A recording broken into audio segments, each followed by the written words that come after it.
आपने इस प्रकार का प्लेन मिरर देखा होगा। इसमें इमेज जो फॉर्म होती है वो वर्चुअल होती है और इरेक्ट होती है, और the image distance from mirror is equal to the object distance from mirror. यहां तक क्लियर हो गया। आज के लेक्चर में हम देखने वाले हैं स्फेरिकल मिरर, और स्फेरिकल मिरर से रिलेटेड जितने भी कॉन्सेप्ट है उसको समझेंगे। तो welcome back to your channel Swayam learning point. मैं हूं आपका लर्निंग फ्रेंड सुभाष गायकवाड़। बच्चे लोग अभी देखते हैं ये स्फेरिकल मिरर कैसे होता है। The best example of spherical mirror is the spoon at your home. I have this spoon. Just you observe. So this is inward side. It is a concave mirror, because if light is reflecting from inward side, I am watching my image and you are also seeing the replica here on the screen. So just you observe.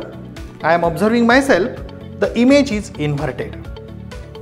It means that in a concave mirror, the real and inverted image is formed.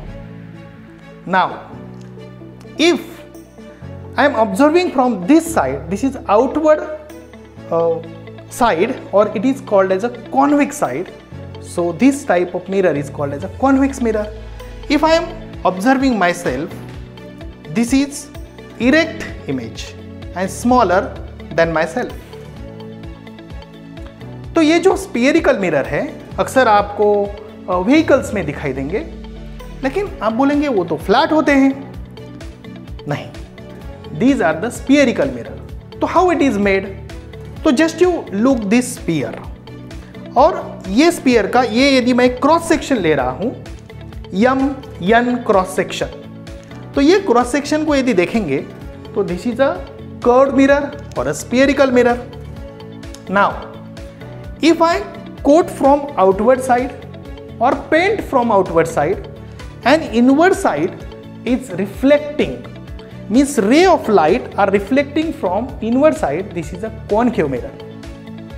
And on the other hand, if I coat or paint from inward side and outward side is reflecting, means ray of light are reflecting from outward side, this is a convex mirror. तो आगे देखते हैं ये जो spherical mirror है इससे related terminology. So this is a sphere and I am coating from outside, inside part is reflecting, so it is a concave mirror. So if this is a sphere and this is a centre of this sphere, it is called as a centre of curvature. Why? Because this mirror is a part of this sphere. So the center of this sphere is a center of curvature of this mirror as well. यहां तक clear हो गया?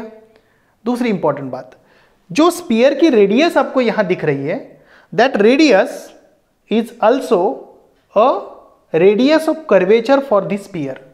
क्योंकि उतनी ही radius लेके हमने ये arc लिया है, जो आप यहां मिरर जो देख रहे हैं, it is just like a arc of that particular sphere. ये बात क्लियर हो गई? गुड। अभी ध्यान से समझिए कि ये जो सेंटर आपको दिख रहा है, M1 M2 मिरर का जो सेंटर है उसको हम क्या बोलते हैं? पोल बोलते हैं।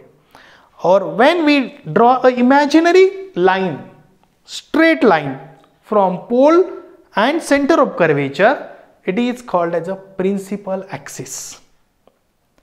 And you know that when ray of light fall on this mirror and they converge at a point on this principal axis, this one and this one, these two rays parallel to principal axis after reflection converge at a point on a principal axis, that point is called as a focus. There is a relationship between this focus, center of curvature and pole. क्या relation है? तो ये मैं आपको समझा रहा हूं। देखिए, ये जो फोकस है, it is just you consider a mid point of CP segment, यानी CF is equal to PF, ऐसा आप कंसिडर कर सकते हो। क्यों? क्योंकि PF is also called as a focal length of this particular mirror. तो ये जो फोकल लेंथ है it is half of the radius of curvature. अब समझ रहे हो? गुड। तो मैं आपको एक ट्रिक भी बताता हूं कि ये इमेज कैसी ड्रॉ करनी है। जैसे मान लो कि यहां एक स्ट्रेट लाइन ड्रॉ करनी है। मान लो ये रूलर लिया, 0 पे आपने C यानी सेंटर ऑफ कर्वेचर कंसिडर किया, फिर 2 सेंटीमीटर के बाद, मतलब 2 सेंटीमीटर के बाद आपने फोकस कंसिडर किया, और फिर आगे और 2 सेंटीमीटर के बाद आपको पोल कंसिडर करना है। C से पोल तक का डिस्टेंस लेना है और वहां से ऐसा आर्क ड्रॉ करना है और आपको मिरर मिल गया। बाहर से आप उसको ऐसा इस प्रकार क्या कर सकते हो, कलरिंग कर सकते हो। कलरिंग यानी ऐसे लाइन ड्रॉ कर सकते हो। इसको हम बोलते हैं कॉनकेव मिरर। क्लियर हो गया? तो नेक्स्ट टॉपिक देखते हैं। तो अब देखते हैं कि rules to draw the ray diagram by concave mirror. Concave mirror से रे डायग्राम ड्रॉ करने के लिए कौन से रूल हैं? तो हम 3 रूल का इस्तेमाल करते हैं। सबसे पहला रूल है, ये कॉनकेव मिरर है, ये प्रिंसिपल एक्सिस है। The incident ray parallel to the principal axis, the reflected ray passes through the focus. This is the first rule. Second rule, if the incident ray passes through the focus, the reflected ray parallel to the principal axis. And third rule, if the incident ray directed towards the center of curvature or passing towards the center of curvature, the reflected ray traces the same path. बात clear हो रही है? अभी हम images कैसे होते हैं, images कैसे बनते हैं, ऑब्जेक्ट कहां हुआ तो इमेज कहां फॉर्म होगी, कॉनकेव मिरर से, और फिर उसके बाद कॉन्वेक्स मिरर से देखेंगे आगे। तो अब देखते हैं इमेज कैसे फॉर्म होते हैं बाय यूजिंग कॉनकेव मिरर। तो बच्चे लोग, आपको पता है कि 3 रूल, 3 में से हम 2 रूल का इस्तेमाल करके ही इमेज कैसे फॉर्म होते हैं वो समझ सकते हैं। तो देखिए, जैसे मान लो कि मैं इंफिनिटी पे हूं, मैं खुद, और जो मेरे से जो रे आएंगे वो कैसे आएंगे, parallel to the principal axis. When the rays are coming parallel to the principal axis, when they meet one another, they will meet at the focus, and so the image form is a point image. Now समझिए कि अब मैं जो आपको बताने जा रहा हूं वो जरा ध्यान से सुनिए कि अब जो हम रे इस्तेमाल करने वाले हैं वो सिर्फ यहां टॉप ऑफ द ऑब्जेक्ट से, यानी टॉप ऑफ द हेड से ही कंसिडर करने वाले हैं। यानी जो रे पैरेलल जाएगा वो यहां से जाएगा, जो रे फोकस से जाएगा वो भी मेरे टॉप से ही जाएगा, जो रे सेंटर ऑफ कर्वेचर से जाएगा वो भी यहां से ही जाएगा। ये क्लियर हो गया? तो चलो मैं थोड़ा आगे जाता हूं, और यहां जो सेंटर ऑफ कर्वेचर है उसके थोड़ा पीछे, यानी beyond the centre of curvature में खड़ा। तो if I am standing beyond the centre of curvature, तो देखते हैं मेरी इमेज कहां फॉर्म होती है। तो सबसे पहला रूल क्या है, the ray parallel to the principal axis. तो मेरे हेड से एक रे पैरेलल जा रहा है, parallel to the principal axis. After reflection it passes through the focus. Second ray passes through the focus. After reflection it passes parallel to the principal axis. Where they are meeting each other, they are intersecting each other, and then the image is formed, which is inverted image between the focus and centre of curvature. समझ रहे हो? ये image मेरी height से कम है, इसका मतलब है कि दिस इमेज इज डिमिनिश्ड, मतलब स्मॉलर देन द ऑब्जेक्ट। देखिए, अब मैं यहां हूं, लेकिन तुम्हारे टेक्स्ट बुक में एक ऐसा एरो होता है, और this is shown by this arrow is A B object is shown by the arrow, and the image is shown by A dash B dash. यहां तक क्लियर हो गया? चलो, तो मैं थोड़ा आगे जाता हूं। अब मैं सेंटर ऑफ कर्वेचर पे आ गया हूं। तो यदि मैं सेंटर ऑफ कर्वेचर पे आ गया हूं तो rule number 1, ray parallel to the principal axis. After reflection passes through the focus. अभी मैं सेंटर ऑफ कर्वेचर पे हूं तो वहां से तो रे नहीं जा सकता, तो सेकंड रूल क्या है, तो the ray passing through the focus after reflection passes parallel to the principal axis. दो रूल समझ गए। और अभी इमेज कहाँ फॉर्म हो रही है, बिल्कुल मेरे नीचे, मेरे ही हाइट की, यानी ये इमेज कैसी है, ये रियल है, ये इन्वर्टेड है, और it is of the same size as that of the object, as you are seeing here how the image is formed. If object AB is on the center of curvature, image A dash B dash is on the center of curvature, but it is inverted image of the same size. तो मैं थोड़ा आगे जा रहा हूं towards the mirror. So now I am between what? Focus and centre of curvature. तो यहां देखिए मैं कहा हूं, फोकस और सेंटर ऑफ कर्वेचर के बीच में। तो again the ray that passing through the top of my head is parallel to the principal axis. After reflection it passes through the focus. Second ray passes through the focus. After reflection it passes parallel to the principal axis. Now where the image is forming? Image beyond the center of curvature. देख रहे हो आप? And this image is enlarged. Is it clear? But inverted and real. Again I am moving towards the mirror and just walking towards, and now I am on the focus of the mirror. So the incident ray, it means that the rays that passing through my head towards the mirror, after reflection it passes through the focus. The second ray cannot passes through the focus, but the third ray, yani third rule, the ray passing through the center of curvature, after reflection it again bounce back. So just to observe, these two rays are parallel to each other. It means that they never meet each other, and so the image form is at infinity. You cannot see this image. Are you getting this? Good.